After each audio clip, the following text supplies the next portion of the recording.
La guerre des sacrifices. La guerre des sacrifices. Alléluia. Juge chapitre 8, verset, il y a plusieurs textes qu'on va lire. Écoutez attentivement. Depuis ta position, ne mets pas ton portable à gauche et toi à droite. Il faut écouter, il faut suivre. Parce que tu ne sais pas quelle est la période que Dieu a réservée pour briser en toi un lien, pour fracasser en toi les œuvres de l'ennemi et te faire sortir d'une prison satanique et t'affranchir définitivement. Alléluia. Juge chapitre 8 verset 30. Première lecture. Gédéon eut 70 fils. Gédéon eut 70 fils issus de lui, car il eut plusieurs femmes. Sa concubine, verset 31, sa concubine qui était à Sichem, lui enfanta aussi un fils à qui on donna le nom d'Abimelech. Sa concubine lui enfanta aussi un fils à qui on donna le nom d'Abimelech. Alléluia.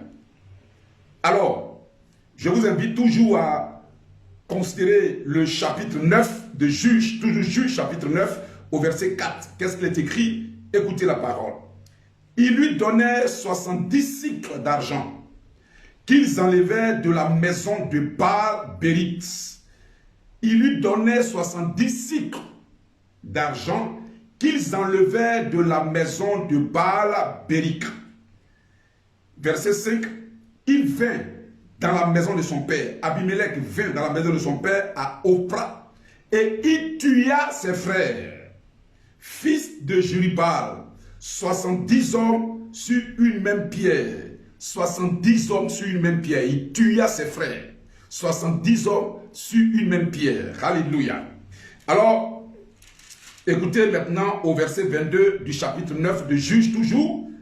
Abimelech avait dominé 3 années sur Israël. Abimelech avait dominé, régné comme roi, comme juge, 3 ans sur Israël. Alléluia. Allons-y rapidement dans le livre de Rois. Un roi,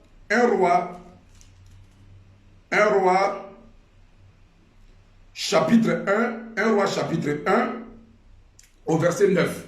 1 roi chapitre 1, verset 9. Écoutez, épinglez tout ça, épinglez les chapitres. Le premier chapitre, c'était dans Juge chapitre 8. Le deuxième chapitre qu'on lit maintenant, c'est 1 roi chapitre 1 au verset 9. Écoutez la parole. Adonijah tua des brebis, des bœufs et des veaux gras près de la pierre de Zoélec, qui est à côté d'An-Régel. Et il invita tous ses frères, fils du roi, et tous les hommes de Juda au service du roi. Alléluia. Verset 18, il est écrit, et maintenant voici Adonijah règne. Et maintenant voici Adonijah règne. Il règne. Alors, allons-y pour terminer, allons-y dans Esther. Allons dans Esther, chapitre combien? Esther au chapitre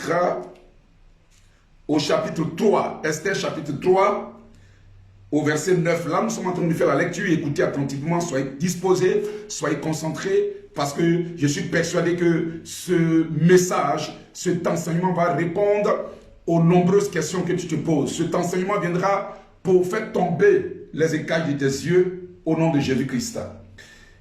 Verset 9 du livre d'Esther au chapitre 3. Si le roi le trouve bon qu'on écrive l'ordre de les faire périr, et je peserai 10 000 talents d'argent entre les mains des fonctionnaires pour qu'on les porte dans le trésor du roi. Verset 10. Le roi ôta son anneau de la main et le remit à Aman, fils d'Ameda, la Gagite, ennemi des Juifs. Alléluia. Alléluia. Amen. Seigneur, bénis ta parole dans la vie de Bogad, bénis ta parole dans la vie d'enfant chéri de Dieu, bénis ta parole dans la vie du diacre Do, bénis ta parole dans la vie de tous tes enfants connectés en cet instant précis, Seigneur, pour la gloire de ton nom, au nom de Jésus-Christ de Nazareth. Dites Amen, Amen et concentrez-vous pour écouter maintenant l'enseignement sur la guerre des sacrifices. Partagez la vidéo et faites de sorte qu'une personne puisse se connecter pour aussi écouter la révélation pour qu'elle soit bénie. Et si tu le fais, Dieu partagera la garde de cette personne avec toi parce que c'est toi qui l'aurais invité. Sois béni et sois attentif. La guerre des sacrifices. Voyez, le monde dans lequel on se trouve est un monde où beaucoup de personnes acquièrent la richesse, la gloire par des pratiques mystiques et sataniques. La Bible nous révèle que quand Dieu veut faire quelque chose dans la vie d'une personne, lorsque Dieu veut t'amener à une autre dimension, à un stade nouveau de ta vie, Dieu envoie sa parole. Il envoya sa parole pour les guérir. La guérison dont il est question ici, c'est une guérison spirituelle. Parce que le spirituel est au-dessus du naturel. Lorsque Dieu veut faire une action dans la vie d'un être humain, il commence d'abord par sa vie spirituelle. Pourquoi? Parce que quand tu es fort, d'une manière spirituelle, le naturel est un acquis. Le naturel devient une possession. Alléluia. Alors, le texte que nous avons lu dans le livre de Juges, la Bible nous donne l'information que Gédéon a eu 70 fils parce qu'il avait plusieurs femmes. Et parmi ces 70 fils-là, il y avait un homme qu'on appelait Abimelech. Abimelech était le fils de Gédéon, mais il a eu ce fils-là avec une concubine, c'est-à-dire une femme de second rang. Une femme de second rang qui n'était pas juive, ce n'était pas une femme israélite, c'était une étrangère. Et la Bible continue de nous informer en nous disant que quand Gédéon a atteint la vieillesse et que le temps était venu pour lui de quitter la terre des humains, quand il est mort, son fils Abimelech qu'il a eu avec cette étrangère, ce fils-là n'a jamais cru dans le Dieu de Gédéon. Ce fils avait été influencé depuis son bas âge. Parce que Gédéon avait tellement d'enfants qu'il n'avait même pas le temps de transmettre les valeurs de l'Éternel à tous ses enfants. Et particulièrement Abimelech a été influencé par sa mère qui était étrangère, par sa mère qui était une cananéenne et qui adorait d'autres dieux. Quand son père est mort, qu'est-ce qu'il va faire? Il va aller dans la maison de Baal-Bérith pour tisser une alliance avec Baal-Bérith. Alléluia. Il va partir à l'autel de Baal-Bérith. Il va tisser alliance avec Baal-Bérith. Et la Bible déclare que cette alliance va reposer sur combien? Sur près de 70 1000, comme on dit, cycles d'argent. Sur 70 000 cycles d'argent. Alléluia. L'alliance va être bâtie sur 70 000 cycles d'argent. Comprenez quelque chose. Alors que ses autres frères, les 69 autres enfants de Gédéon, parmi eux, beaucoup espéraient prendre la place de leur papa parce que Gédéon était en quelque sorte le juge. Et en ce temps-là, quand tu es juge, tu es comme un roi. Et quand tu meurs d'une manière naturelle, c'est l'un de tes enfants qui hérite de toi. Mais les 69 autres n'étaient pas spirituels. Ils ne comprenaient pas le langage spirituel. Ils pensaient que le pouvoir se donne. Le pouvoir ne se donne pas. Le pouvoir se prend. Alléluia. Le pouvoir ne se donne pas. Le pouvoir se prend. La grâce, c'est vrai, c'est la faveur imméritée. Mais ce qui est dans la grâce là, Canaan était dans la grâce. Mais Canaan n'est pas venu comme ça comme de la nourriture sur un plateau en or vers Israël. Israël a conquéri Canaan. Or, Canaan était une grâce que Dieu a faite depuis Abraham, et cette grâce-là était aussi promise à sa postérité. Mais Israël est rentré à Canaan et a possédé Canaan par la bataille. Alléluia. Les 69 autres enfants de Gédéon n'ont pas compris ce secret spirituel. Ils ont pensé que tout allait leur tomber comme ça, et puis ils allaient rentrer en possession de l'héritage de leur papa, de la grâce de leur papa. Mais l'un d'entre eux, qui était un mystique, qui était un sorcier, a compris que quand tu es positionné dans le monde spirituel, quand tu es positionné de manière spirituelle, tu as l'avantage sur ceux qui ne sont pas positionnés spirituellement. Parmi les enfants de Gédéon, il y avait beaucoup aussi d'entre eux qui avaient embrasé la foi de leur papa, qui avaient suivi le chemin de leur papa. Mais l'erreur qu'ils ont commis, c'est qu'ils ne sont pas positionnés spirituellement. Abimelech a tissé alliance sur l'autel de Baal-Bérith. Il a sacrifié sur l'autel de Baal-Bérith. Résultat, c'est qu'il a eu le dessus sur tous ses frères, tous les 69, il les a égorgés, eux tous. On pourrait dire, mais où était le Dieu de leur papa? Où était le Dieu de Gédéon quand ses fils se faisaient égorger? Mais le Dieu était là. Mais Dieu était un Dieu de justice. La guerre des sacrifices. Tel est le thème de notre message ce soir. Où était le Dieu de Gédéon? Le Dieu qui a dit à Gédéon, vaillant héros. Le Dieu qui était avec Gédéon et qui lui a donné la victoire d'une manière éclatante sur tous ses ennemis. Où était ce Dieu-là quand ses enfants se faisaient égorger sur une pierre? Par l'un des leurs. Où était ce Dieu? Le Dieu d'Abraham, d'Isaac et de Jacob était là. Il n'a pas démissionné. Mais dans le spirituel, il y a des lois. Et dans le spirituel, ce sont des actions prophétiques qui marchent. La guerre des sacrifices. Abimelech a sacrifié. Et quand il a sacrifié, il a dominé tous ses frères. Parce que le sacrifice que tu fais, ou les sacrifices que tu fais, te donnent du poids d'une manière spirituelle. Il ne suffit pas de dire je crains Dieu, ou j'aime Dieu comme les fils de Gédéon. Parmi les fils de Gédéon, il y avait certains qui craignaient le Dieu de leur papa. Il y avait certains d'entre eux qui adoraient le Dieu de leur papa. Mais où était ce Dieu-là quand on les sacrifiait? Où était ce Dieu-là quand on les égorgeait? Où était ce Dieu-là quand on faisait couler leur sang? L'ignorance est une maladie spirituelle. Ce n'est pas parce que tu es ignorant de certaines choses que tu ne subiras pas les conséquences. Bien-aimé, je voudrais que de par ce message, les écailles de tes yeux tombent. Beaucoup d'enfants de Dieu ont ce langage-là. Dieu fera ou Dieu me viendra en aide. Mais qu'est-ce que tu fais pour que Dieu puisse faire? Qu'est-ce que tu fais pour que Dieu te vienne en aide? Les enfants de Gédéon ne méritaient-ils pas que Dieu les vienne en aide? Mais pourquoi est-ce que Dieu n'est pas venu en aide aux enfants de Gédéon qui craignaient son nom? Abimelech les a tous tués. Abimelech les a tous égorgés. Pourquoi? Parce qu'il a sacrifié. La guerre des sacrifices.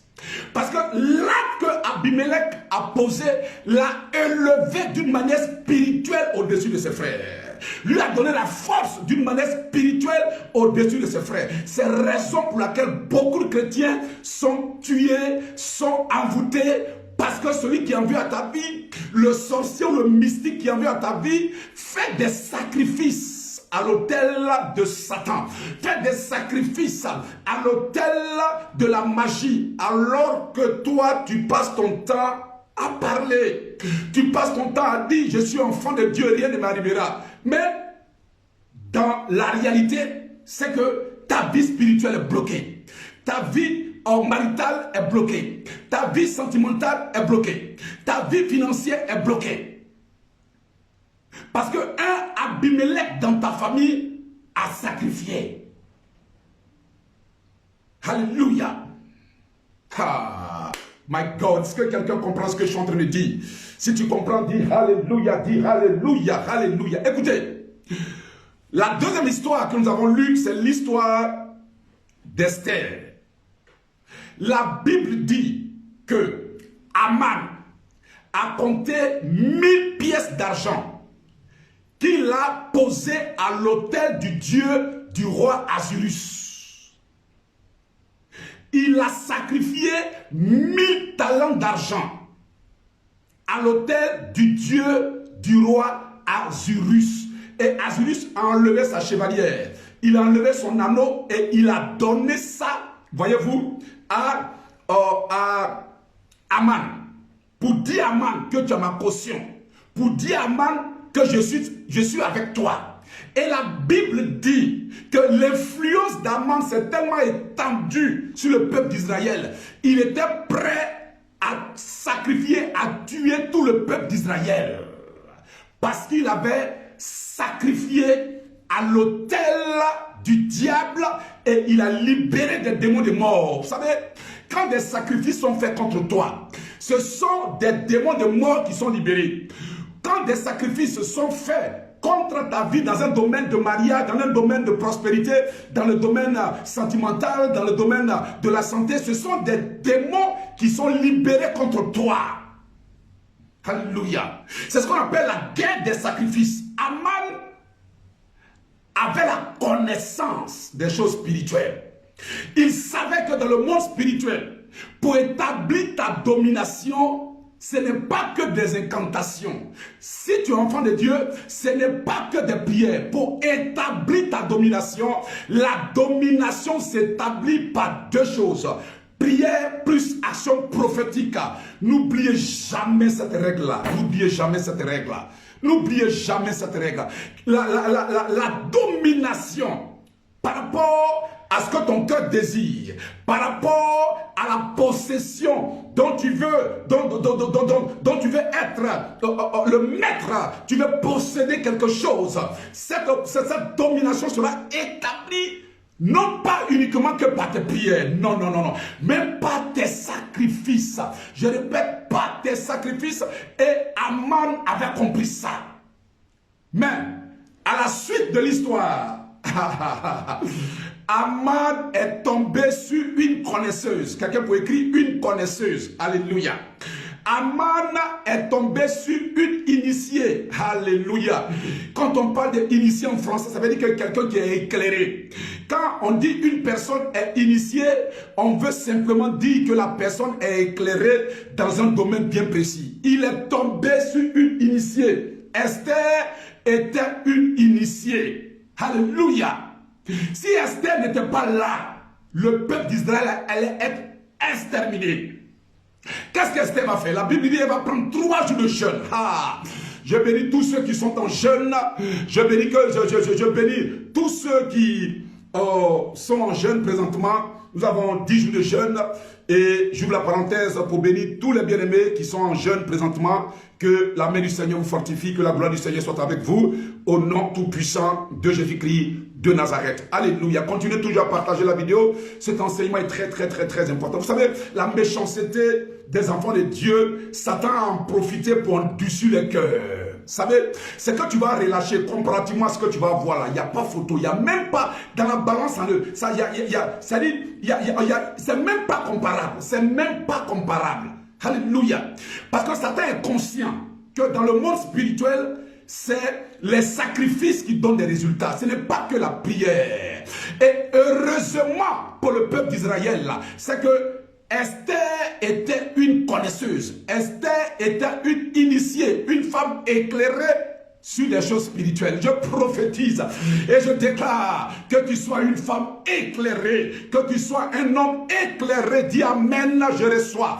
Sois une personne éclairée dans les choses spirituelles au nom de Jésus. Tes ennemis vont tomber un à un parce que tu vas relever le niveau du combat. Le niveau du combat sera relevé par toi. Beaucoup peuvent être ignorants dans ta famille, mais toi, l'ignorance ne sera pas ton partage. La Bible déclare, le peuple qui n'a pas de révélation est un peuple sans frein, est comme une voiture qui n'a pas de frein. Une voiture qui n'a pas de frein finira tout tôt ou tard par faire un accident. Mais une personne qui a la révélation est éclairée. Esther avait la révélation. Elle a pris 3 jours de jeûne pour contrecarrer premièrement les incantations d'Aman. Ah, prière contre prière.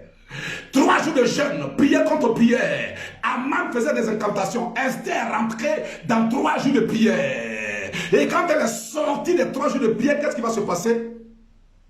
Elle ne va pas s'asseoir, mais elle va pratiquer l'action prophétique que Aman avait pratiquée. Lui, il a sacrifié 1000 talents d'argent. Esther dit, moi je vais aller plus haut que toi. Qu'est-ce qu'elle va faire? Elle va faire un festin. Écoutez-moi, j'ouvre la parenthèse. Parce que souvent quand on lit ça, on ne voit pas la révélation qui est cachée à l'intérieur. Lorsqu'on parle de festin, le roi avait ses appartements. Esther avait ses appartements. Lorsque tu invites un roi dans tes appartements, un roi de la taille du roi Ahasuerus, dont le royaume quitte depuis l'Inde jusqu'en Éthiopie, 127 royaumes à sa charge. C'était un homme puissant. Il était le roi le plus puissant de son époque. Le roi le plus puissant de son époque. Alléluia. En réalité, il n'était pas un roi, c'était un empereur.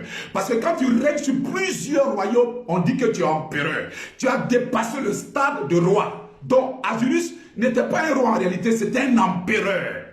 Donc, inviter un empereur demande beaucoup d'investissement. Et quand vous lisez le texte, vous verrez que Esther a invité à 2 reprises. Elle a pris 2 jours pour faire un festin pour le roi. Donc, elle a beaucoup investi. La Bible dit le 2e jour, parce qu'elle a respecté la règle. Vous savez, quand on est à l'école, quand on partait à l'école, on nous parlait des théorèmes.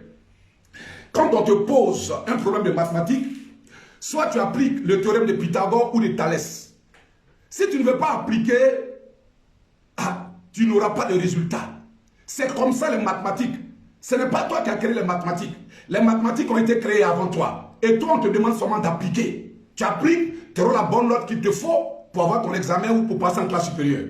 Donc tu n'as pas à discuter. Tu n'as qu'à appliquer et de discerner où il faut appliquer Thalès et où il faut appliquer Pythagore. C'est tout ce qu'on te demande. La Bible a été écrite avant qu'on ne naisse. Dieu dit, pour que tu rentres dans ton mariage, pour que tu rentres dans une vie spirituelle forte, pour que ton foyer soit stable, pour que tes finances soient relevées, il faut appliquer cette règle-là. Prière plus action prophétique. Et nous les chrétiens, nous discutons. Nous calculons. Nous réfléchissons trop. On dit action prophétique, prière plus action prophétique. Alléluia, tu as béni ma fille, enfant chérie de Dieu. Prière plus action prophétique. Et quel est le résultat? Non. Ce n'est pas moi qui ai inventé ça. Ce n'est pas toi qui as inventé ça. Alléluia. Regardez dans le jardin de Gethsémane. La Bible dit dans le jardin de Gethsémane. Matthieu 26. Jésus a prié ce jour-là plus qu'il a prié durant ces 3 années de ministère. Il a prié jusqu'à ce que Luc nous informe à son chapitre 22 au verset 44. Sa sueur s'est transformée en grumeaux de sang. C'est-à-dire que les nerfs de son front là ont pété à cause de l'angoisse. Quand une personne est beaucoup stressée, beaucoup angoissée, beaucoup stressée, c'est une maladie. Les nerfs là, tes nerfs là, ça peut éclater. Et quand ça éclate, le sang coule. On a l'impression que c'est la sueur, mais c'est le sang. C'est ce que Jésus avait. La Bible dit qu'il était dans une angoisse atroce. Il a prié parce que dans quelques heures, on allait le crucifier. Il dit, Père, Père, si cette coupe-là peut s'éloigner de moi, mais quand toute chose que ta volonté soit faite. Il a prié, mais il ne s'est pas contenté que de la prière. Il a offert son corps en sacrifice. Donc il a respecté la règle. Prière plus sacrifice. C'est par le sacrifice de Jésus que toi et moi nous sommes sauvés. Ce n'est pas par ses prières. Aïe, aïe, aïe. Est-ce que quelqu'un m'écoute? Pas ça. Ce n'est pas par les prières de Jésus qu'on est sauvé. C'est par son sacrifice à la croix. Par son sacrifice à la croix, il y a eu expiation des péchés. Par le sacrifice à la croix, la Bible dit il y a eu 4 actions qui sont produites dans Matthieu chapitre 27 au verset 50 à 51. 4 actions. La première action, c'est que le rideau du temple s'est brisé depuis le haut jusqu'en bas. Déchiré depuis le haut jusqu'en bas. Deuxième action, la terre a tremblé. Troisième action, les rochers se sont fendus. Quatrième action, les morts qui connaissaient Dieu ont ressuscité. 4 actions de par son sacrifice. Mais pourquoi est-ce que nous ne voulons pas respecter la règle? Et nous réfléchissons, nous calculons. Troisième chapitre que nous avons lu, on a lu, allons-y, avançons, avançons, alléluia. Est-ce qu'il comprend le message? Qui comprend le message? Si tu comprends le message, faut écrire, je comprends prophète, je comprends. Si tu ne comprends pas aussi, il faut écrire. Alléluia. Si tu comprends, encourage-moi, dis, je comprends le message. C'est très important. On se complique trop la vie. Oh, le mystique, le sorcier ne se complique pas la vie. Mais pourquoi est-ce que ceux qui sont dans le camp du diable ne se compliquent pas la vie? Et c'est nous qui nous compliquons la vie. Je ne comprends pas ça. Pourquoi? C'est dû à quoi? Pourquoi est-ce que c'est nous qui réfléchissons, qui rentrons dans les murmures, qui rentrons dans les raisonnements inutiles, alors que les enfants du diable ne rentrent pas dans les murmures et dans les complications? C'est bizarre, je ne comprends pas ce fait-là. On dit prière plus action prophétique est égal à résultat. Jésus lui-même a respecté ça. Il a prié, mais il a posé l'action prophétique. Mais quel est le prix du sang? Qui peut évaluer le sang? Or, c'est par le sang de Christ que nous sommes sauvés. Ésaïe avait prophétisé cela. Chapitre 53. De par ses maîtrissures, nous avons été guéris. Guéri veut dire sauvé. De par ses maîtrissures. Son corps sacrifié. Prière plus sacrifice. Écoutez. Voici quelqu'un que Dieu avait choisi. Quelqu'un que Dieu avait choisi de par son père, qu'on appelle Salomon. Salomon était le 10e fils de David. Et c'était prévu que ce soit Salomon qui règne à la place de son père. Or, Salomon avait des grands frères. Et l'un d'entre eux s'appelait Adonijah. Adonijah qui était le 4e fils de David. 4e fils de David, Salomon était le 10e. Mais Dieu a fait son choix. Dieu a dit, je ne respecte pas l'ordre hiérarchique. J'ai choisi Salomon pour régner à la place de David. Adonijah n'avait pas accepté ça. Adonijah dit non, non, non, non. Nous tous, on est enfants de David. Comment se fait-il que c'est Salomon qui va régner? Mais Dieu a fait son choix. Écoute, Dieu a fait son choix. Et son choix, c'est toi. Dans la famille, dans la génération, c'est toi. Dieu a fait son choix, c'est toi. Il t'a donné des promesses. Il a prophétisé sur toi. Il y a des paroles, des grandes promesses sur ta vie. Dieu t'a fait des promesses. Parce que tu as le choix de Dieu dans ta famille. Tu as le choix de Dieu pour accomplir une mission bien précise. Ce n'est pas parce que Salomon était supérieur à ses frères. Non. Rappelez-vous que la mère de Salomon s'appelait Bathsheba. Bathsheba était une femme adultérienne. C'était la femme d'Uri que David a pris. Donc en temps normal, rien de consacré ne devrait être sorti de Bathsheba. A plus forte raison pour dire que son fils Salomon allait être roi. Mais Dieu est souverain. C'est que l'homme pense parce que Dieu pense. Écoutez, on peut te mépriser, on peut dire tout ce qu'on veut de toi. Mais Dieu a des regards favorables sur toi. Et je te prophétise ce soir, je te parle. Je dis que Dieu a des regards favorables sur ta vie. Tu peux commencer dans l'anonymat et finir dans la lumière. Tu peux commencer dans la pauvreté et finir dans la gloire. Tu peux commencer dans le célibat et finir dans le mariage. Tu peux commencer dans la stérilité et finir dans la fécondité. Dieu est grand, il est souverain. Il n'a pas de compte à rendre à quelqu'un. Dieu ne viendra pas s'expliquer devant les humains avant de bénir un autre. Non, il est souverain. Il prend de la poussière de pauvre et du fumier l'indigent pour le faire asseoir à la table des grands. Et tel sera ton cas. Je te le prophétise, je te l'annonce, je te le déclare. Au nom de Jésus-Christ, dis Amen, je reçois. Alléluia. Écoutez, lorsque, par exemple, une personne porte un nom prophétique, ton nom prophétique peut être bénédiction. Ton nom prophétique peut être gloire. Ton nom prophétique peut être élévation. Mais ce nom prophétique, il faut l'entretenir. Il faut toujours poser des actions pour renouveler la grâce de ce nom-là sur ta vie. Car la grâce se renouvelle chaque matin. La Bible dit la grâce se renouvelle chaque matin. Donc, le nom prophétique que tu portes là, il faut renouveler l'alliance de ce nom prophétique là. C'est ce que beaucoup d'enfants ne comprennent pas. Ah, Katabrasata. Salomon va se voir ravir son trône.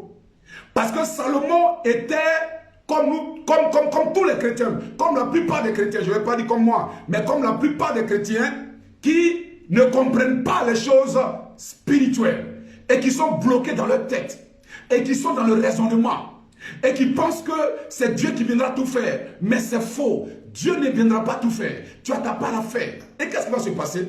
Son frère Adonijah, qui avait la connaissance des choses spirituelles, malheureusement, ce n'est pas lui que Dieu avait choisi.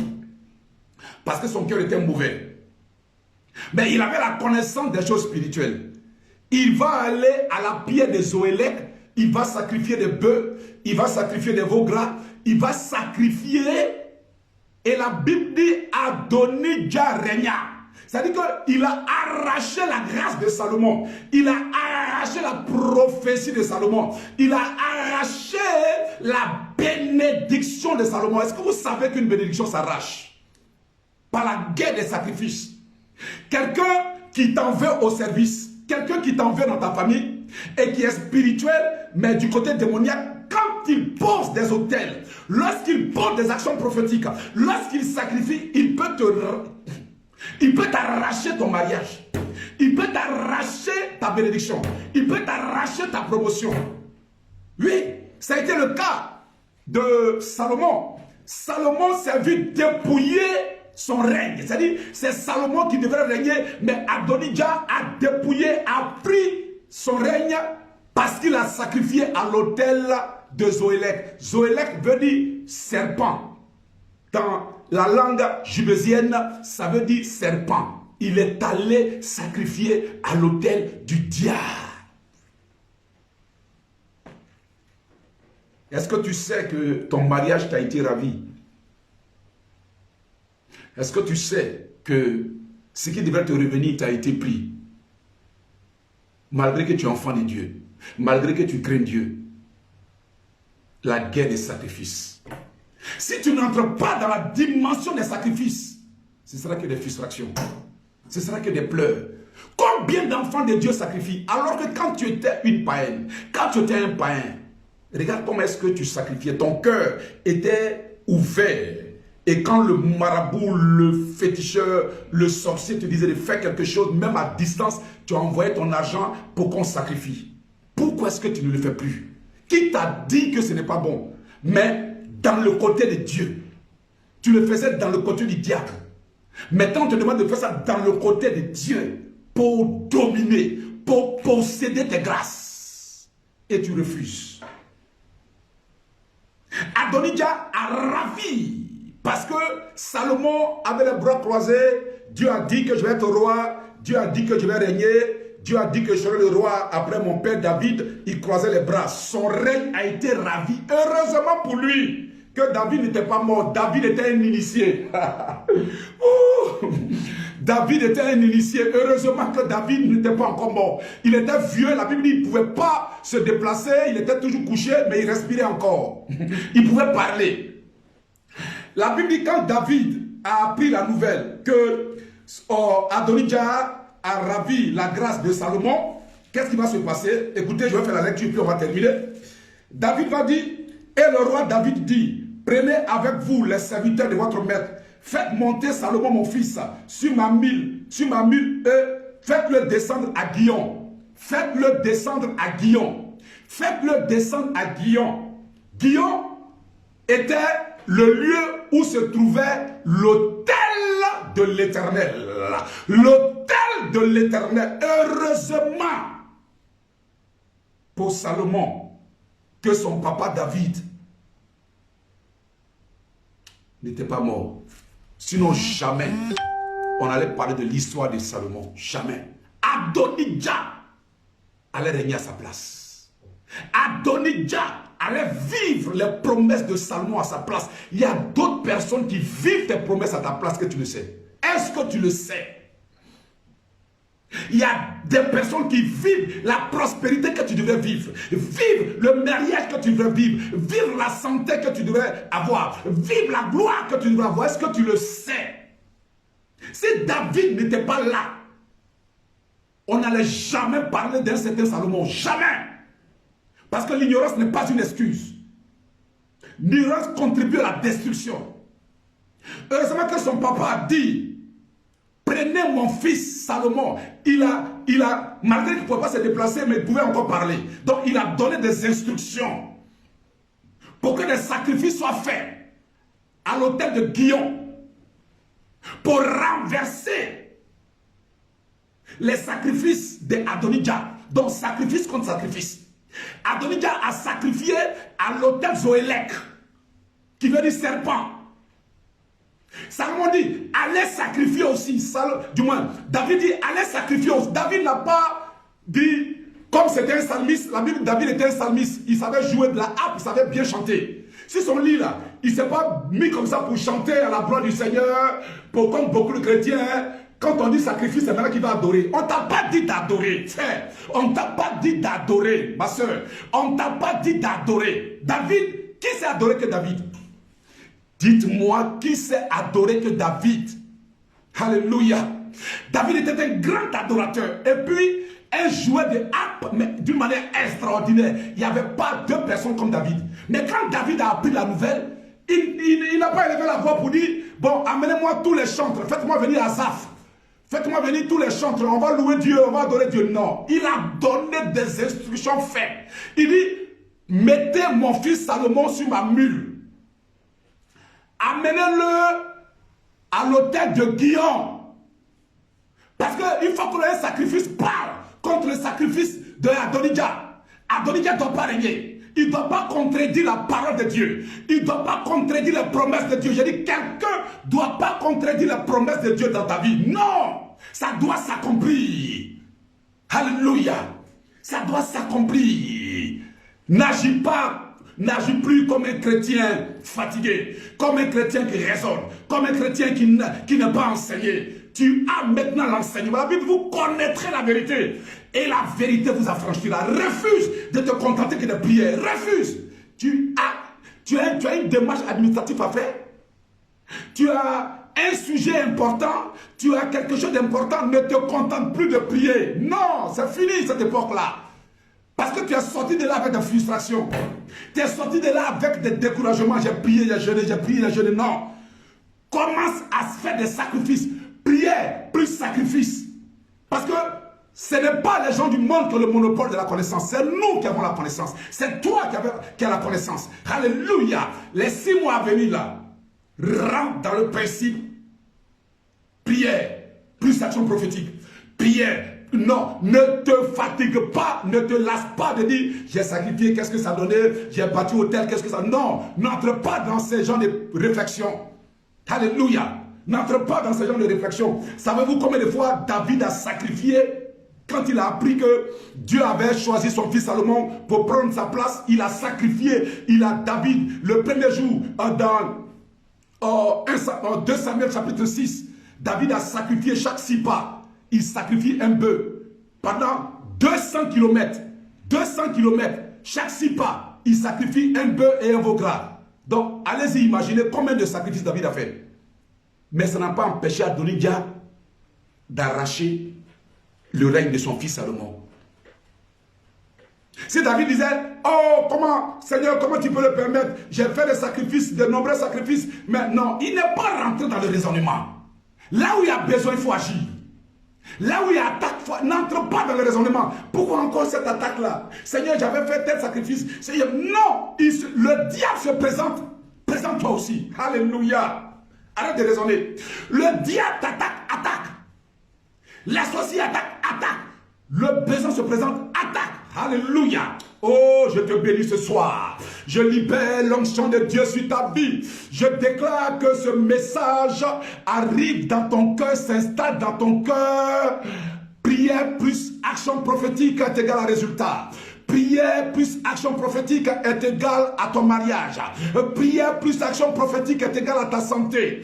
Prière plus action prophétique est égale à ta gloire. Prière plus action prophétique est égale au désir de ton cœur. Prière plus action prophétique est égale à ta rémunération, à ta restauration. N'entre pas dans le raisonnement. Parce que tous ceux qui raisonnent ne voient pas la main de Dieu. ce qui est fait hier. Quand le diable a sauté ça pour se présenter à toi aujourd'hui, il faut refaire la même chose. Alléluia. David n'a pas dit, comment se fait-il que Adonijah a pu ravir le règne de mon fils Salomon? Non. Il a présenté encore un sacrifice à Guillaume. Il dit, allez à Guillaume, rapidement. Allez rapidement à Guillaume. Sacrifiez, sacrifiez. Allez rapidement à Guillaume pour sacrifier. Quand ils sont allés, à la suite de l'histoire, c'est que Dieu, après le sacrifice à Guillaume, Dieu a répandu une terreur. Tous ceux qui étaient ralliés à Adonijah, l'armée qui était ralliée à Adonijah, tous les généraux qui étaient ralliés à Adonijah, Dieu a répandu une terreur. Tous ont pris la fuite. Et tous ont pris la fuite. Alléluia. Sacrifice contre sacrifice. Cette fin d'année-là, ce n'est pas toi qui vas mourir. Non. La mort retournera aux envoyeurs. Cette année-là, non. La rencontre de l'homme de ta vie, il veut brouiller ça. Il veut brouiller ton mariage, brouiller ton foyer. Ce qu'ils veulent amener, ça va retourner contre eux. Parce que tu vas sacrifier. Tu vas sacrifier. Tu vas sacrifier. Alléluia. La terreur doit changer de camp. Je te bénis au nom de Jésus-Christ de Nazareth. Que la grâce soit avec toi. Que la main de Dieu soit avec toi. Au nom de Jésus-Christ. Amen, amen, amen, amen.